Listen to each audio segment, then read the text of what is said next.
Welcome, comrades, to the revolution. Today we rise up against the oppressive bourgeois masters and seize for ourselves the means of communism.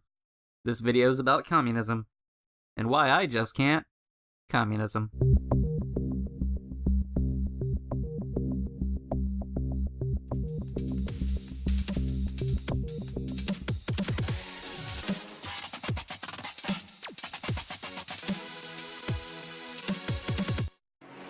As a starting point, I would like to clarify a few terms and ideas. First is that communism isn't the same as socialism. Socialism is more of an economic strategy than a strict political ideology. Second is that when I'm referring to an economy, I'm talking about the allocation of scarce, multi-use resources. In socialist policies and governments, there is a tendency to allocate resources to the presumed good of society, be it in housing, medical services, food, and so on, often at the expense of the people in the form of taxation. Socialist policies can exist in democratic governments and in nations with relatively free, consumer-driven markets. In fact, many self-styled socialist governments exist in these conditions. This does usually entail more government intervention in market transactions than would be experienced in a purely free market economy, but it's still not the same as communism. But that topic will be touched on in another video. Suffice to say that communism does have some overlap with socialism, as communism does often take a socialist approach to the economic aspect of its ideology, though it is typically an extreme form of socialism.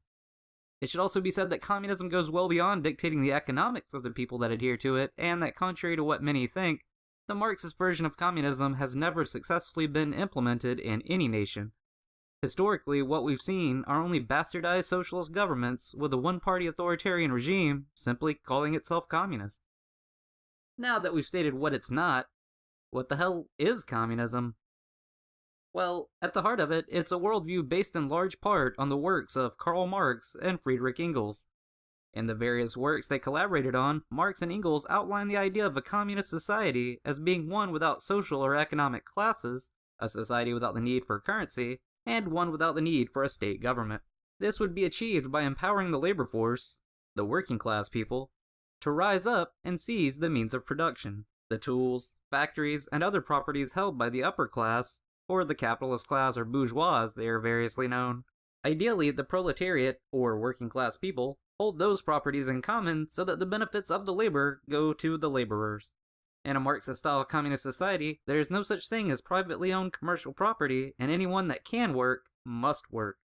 The basic philosophy is from each according to his ability, and to each according to his need. As commendable a prospect as this could be, an egalitarian society where the hard work of the people is shared in kind and everyone stands to benefit, there are some severe problems both with the underlying characterizations made of the world in this ideology, and with how it has historically been implemented. The history of all hitherto existing society is the history of class struggles. Karl Marx, The Communist Manifesto. The first fundamental problem is the prima facie division of peoples in a given society into the two groups of honorable worker and despicable upper-class capitalist, the latter of which is supposed to make his wealth on the backs of the former. This worldview is central to the communist teaching, but doesn't stand up to any real scrutiny, and the reason is simple enough. Income levels can vary by wide margins in any given society, and often don't neatly fall into one of the two groups of obscenely rich or dirt poor.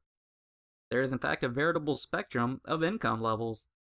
In many capitalist or free market economies, people that inhabit the bottom or lower economic levels can and do migrate towards higher income levels, with the reverse also being true. People having high incomes losing their lucrative positions or taking heavy investment losses. Seldom do people stagnate for much of their lives in terms of real income. It's unsurprising to find that people often make more with age and experience, or that people finding careers or occupations at which they excel would stand to make more money later in life. Looking at the world as being comprised of just two groups of people, and then making the erroneous assumption that those groups are always comprised of the same people, is a reductive and ultimately incorrect view. It's also a precarious ledge upon which to perch your ideological view or economic policies. The poor aren't always the same poor, and the same is true of the rich, and there are various degrees of wealth in between.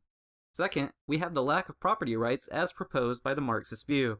In communism, the idea of privately held property is non-existent in regards to business or industry. With all commercial property held in common by the masses, no business would be then privately owned or operated. Ideally, this would mean that no one would have an economic benefit or privilege over any other, and that the laborers or workers would be the ones to gain from their hard work. Realistically, I believe this only serves to strip people of their individual drive or ambition, as ownership and personal achievement are often correlated and serve ultimately to raise most nations' standard of living, especially when coupled with a mostly free market. Also, with no clear hierarchy of power or responsibility within a business or industry, such as an owner and employee relationship, the decision-making for businesses becomes necessarily less decisive and often much slower.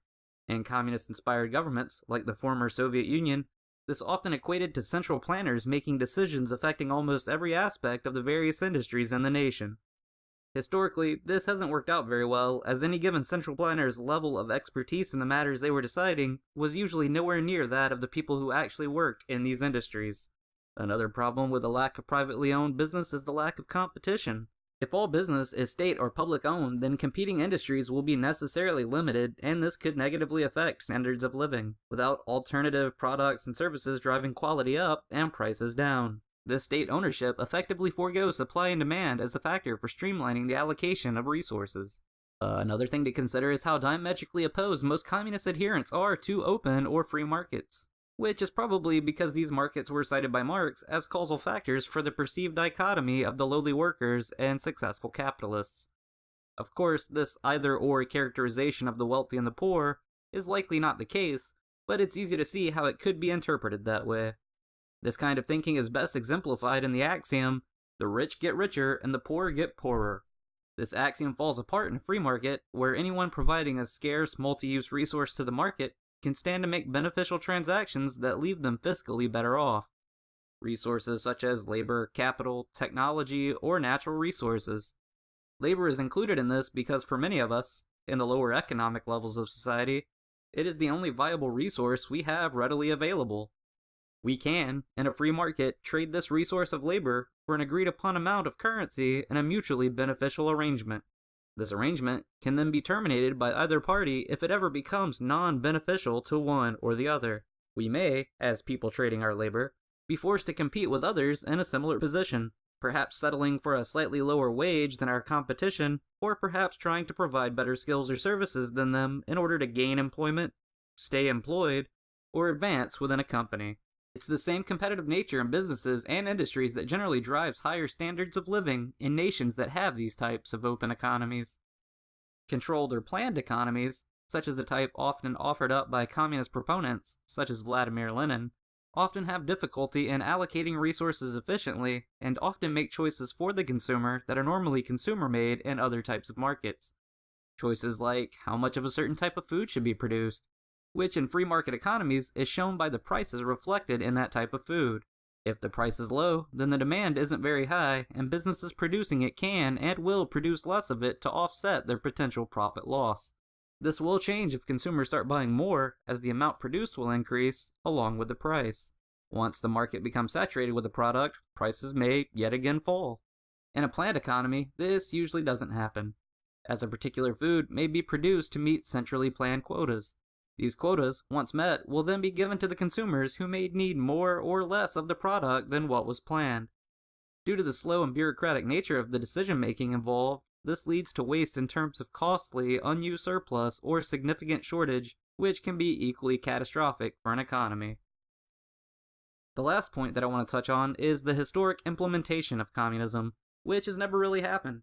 From Lenin's Russia to Mao's China, the government usually established is a strong socialist dictatorship, which is often labeled or depicted as being a necessary step in laying the foundation for a future communist utopia. A utopia that always seems to be just over the horizon.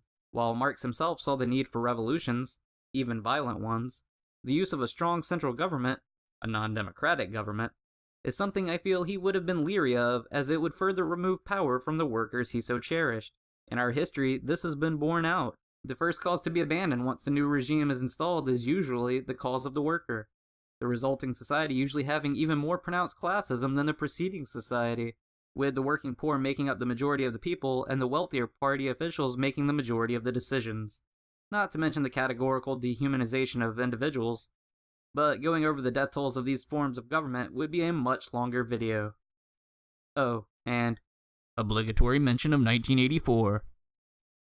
Because communism. To sum it all up, these are just a few of the things, out of many, I dislike about communism. What sounds appealing superficially, when implemented, often deprives people of choices. The freedom of choice found in open or free markets for people to sell their labor or products to those whom they will at prices they agree upon, or similarly, the choice to purchase these things. Individual drive and ambition are often the fuel for change in consumer-driven economies. This drive is often missing in places where competition isn't an active factor, places that instead have an egalitarian communal approach to work and labor as proposed by communist ideals. It sounds nice, I suppose, but for me, I'm all for the Darwinian nature of free market economics, and property rights, and choices in general. Clearly, though, there is much to criticize about the ideology of communism, from the misbegotten ideas of wealth redistribution to the fallacious notion that only physical labor creates wealth. Too much party-approved double plus good think to list here in this video. But what do you guys think? Are there aspects of communism that you think are bigger issues or problems? Are there Marxist ideals that you actually agree with? Is there anything you would like to see in the future? Let me know in the comments, and follow me on Twitter. Occasionally I post things that are kind of funny. Also, I made some crappy t-shirts if anyone's interested. Links to both are in the description. Thanks for watching, everyone. Remember, as always, to stay scientific.